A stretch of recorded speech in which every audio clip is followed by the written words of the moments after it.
ఆహారమే ఔషధం, ఆరోగ్యమే మహాభాగ్యం. కానీ మంచి ఆహారాన్ని పండించేదెవరు?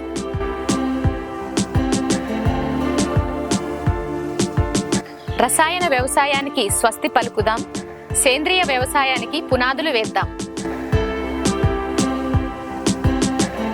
సేంద్రియ వ్యవసాయ పద్ధతులు తెలుసుకోవాలనుకుంటున్నారా?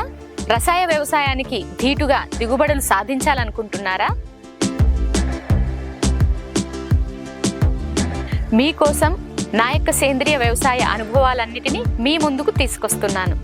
Welcome to Sunandanam natural forms.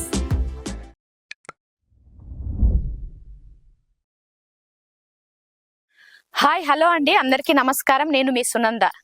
అయితే ఇంతకు ముందు మనం టొమాటో మొక్కలు ప్లాంటేషన్ ఈ విధంగా వేసుకోవాలని మాట్లాడుకున్నాం కదా. అప్పుడు మనం ఏం చేసుకోవడం జరిగింది, బెడ్కి ఒక సైడు లేక మధ్యలో మాత్రమే టొమాటో మొక్కలు నాటుకుంటాము. బెడ్ మీద రెండు సైడ్లు 2 లైన్లు టొమాటో వేసుకోకూడదు, ఎందుకు అన్న విషయం కూడా చెప్పాము. చెట్టు చాలా పెద్దగా ఎక్కువ కొమ్మలు ఎక్కువ కాత వస్తుంది కాబట్టి టొమాటో మనకు అయిపోయే లోపట, అది పెద్దగా అయ్యే లోపట మనకు రావాలన్నా తొందరగా తక్కువ టైంలో వచ్చేటివి ఏంటివి అని అనుకొని మనం కొన్ని చెప్పుకోవడం జరిగింది. దాంట్లో భాగంగా క్యాబేజీ, క్యాలీఫ్లవర్, బ్రకోలీ, అదేవిధంగా ఉల్లిగడ్డ, ఉల్లి కూడా వేసుకోవచ్చు అండి. ఉల్లి అలాంటి పంటలన్నీ కూడా వేసుకోవచ్చు.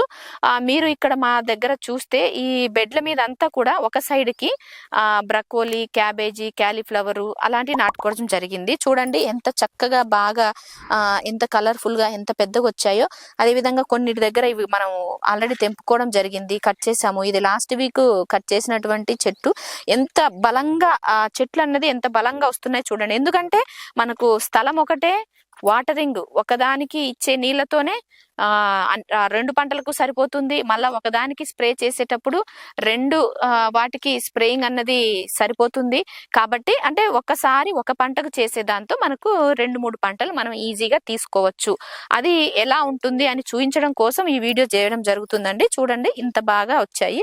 దానికి టొమాటోకి ఏ విధంగా కూడా ఇవి అడ్డుపడట్లేదు, వీటికి టొమాటో కూడా ఏ విధంగా కూడా అడ్డు అన్నది రావడం లేదు. కాబట్టి ఇలాంటి పంటలు మీరు వేసుకుంటే బాగుంటుంది. ప్లస్ డైవర్సిటీ అంటే ఒకే దగ్గర 2 లేక 3 రకాల పంటలు ఉంటే కూడా ఈ యొక్క పెస్ట్ అంటే ఈ యొక్క పురుగులకి వాటికి కూడా ప్రధాన పంట మీదకి రాకుండా దీని మీదకి రావడము, మళ్ళీ దీని వేర్ల దానికి హెల్ప్ చేయడము, ఇట్లా అన్నది మనకు జరుగుతుంది. కాబట్టి ఇప్పుడు ఎవరైనా చెప్పినా కానీ మోనోక్రాప్ అంటే సింగిల్ ఒకటే రకమైన పంట వేసుకోకుండా ఇలా వేసుకుంటే ఒక పంట ఖర్చులకు పోయినా ఒక పంట ఉంటుంది, లేదా మనం తినడానికైనా అవుతుంది, మన వాళ్ళకి వీళ్ళకి ఇవ్వడానికి కూడా అవుతుంది.